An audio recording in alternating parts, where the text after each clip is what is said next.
Hello বন্ধুরা, কেমন আছেন? আশা করি প্রত্যেকেই খুব ভালো আছেন আর আমিও খুব ভালো আছি। তাই গুপ্তাস গ্যালারি থেকে আবার নতুন একটা ভিডিও নিয়ে আমি চলে এসেছি আপনাদের কাছে। তাই পুরো ভিডিওটা লাস্ট অবধি দেখুন, আশা করি আপনাদের খুব ভালো লাগবে। আজ আমি আবারও একটা রান্নার রেসিপি নিয়ে চলে এসেছি। চটজলদি একটা স্ন্যাক্স বলতে পারেন। হঠাৎ করে আজ বাড়িতে আছি, অফিসের ছুটি, আর বাড়িতে থাকা মানেই আমার নতুন কিছু ট্রাই করা। আজকে আমি এটা বানাচ্ছি পটেটো চিজ বল। তো প্রথমেই আমি 3টে কিউব চিজ নিয়ে সেটাকে গ্রেট করে নিয়েছি, আর তার সাথে এদিকে নিয়ে নিয়েছি ধনেপাতা কুচি, লঙ্কা কুচি, বিট লবণ, ধনে গুঁড়ো, জিরে গুঁড়ো, লঙ্কা গুঁড়ো, বেকিং সোডা, বেকিং পাউডার, ময়দা, কর্নফ্লোর, আর ওদিকে ভাজা গরম মশলা। আর প্রথমেই আমি আলুগুলো সেদ্ধ করতে দিয়েছিলাম। তো আলুটা সেদ্ধ হয়ে যাওয়ার পরে আলুটাকে আমি একটু ম্যাশ করে নিচ্ছি।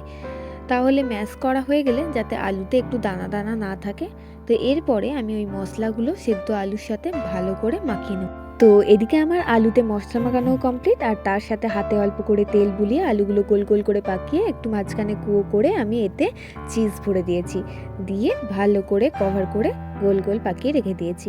আর এদিকে আমি কিছুটা পরিমাণ বেসন নিয়ে পাতলা করে গুলে রেখেছি, আর সামান্য নুন আর লঙ্কা গুঁড়ো দিয়ে রেখেছি বেসনে। এর পরিবর্তে আপনারা কর্নফ্লাওয়ারও জলে গুলতে পারেন। কর্নফ্লাওয়ার গুলে তাতে কিন্তু আপনাদের ব্রেড ক্রাম্বস ব্যবহার করতে হবে। আমি যেহেতু নর্মালি করছি তাই জাস্ট বেসন দিয়ে করছি। হ্যাঁ, তবে ব্রেড ক্রাম্বস দিয়ে করলে ব্যাপারটা আরও বেশি ক্রিস্পি হবে।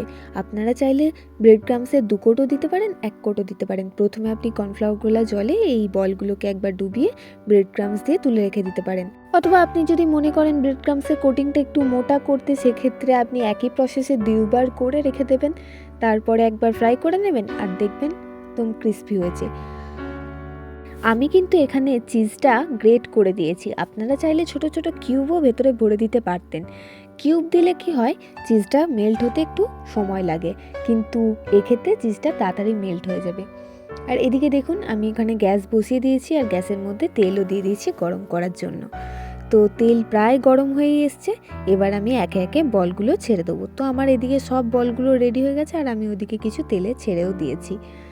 তো দেখতেই পাচ্ছেন হালকা করে এক পিঠ ব্রাউন হয়ে গেছে, আমি উল্টে দিয়েছি। এটা কিন্তু ভাজার সময় গ্যাসটা একদম মিডিয়াম ফ্লেমে রাখতে হবে, কখনো মিডিয়াম বা কখনো লো ফ্লেমে। কখনোই কিন্তু হাই ফ্লেমে ভাজবেন না, তাহলে তাড়াতাড়ি পুড়ে যেতে পারে। তো আমার চিজ বল তো একদম রেডি। দেখতে হয়তো খুব একটা সুন্দর হয়নি, কিন্তু খেতে খুব ভালো হয়েছে। আপনারা অবশ্যই একবার বাড়িতে ট্রাই করে আমাকে জানাবেন কেমন লেগেছে। তাহলে আজকের মতো আমার ভিডিওটা আমি এখানেই শেষ করছি। যদি আপনাদের আমার ভিডিওটা ভালো লেগে থাকে তো প্লিজ একটা লাইক, কমেন্ট, শেয়ার করে দেবেন। আর যদি আপনারা আমার চ্যানেলে নতুন হয়ে থাকেন তো প্লিজ চ্যানেলটা সাবস্ক্রাইব করে দেবেন। সকলে ভালো থাকবেন, সুস্থ থাকবেন, আর আমার ফেসবুক পেজ গুপ্তাস গ্যালারিকে ফলো করতে একদম ভুলবেন না। আপনাদের সাথে দেখা হবে পরের নতুন একটা ভিডিওতে। আজকের মতো টাটা, বাই বাই।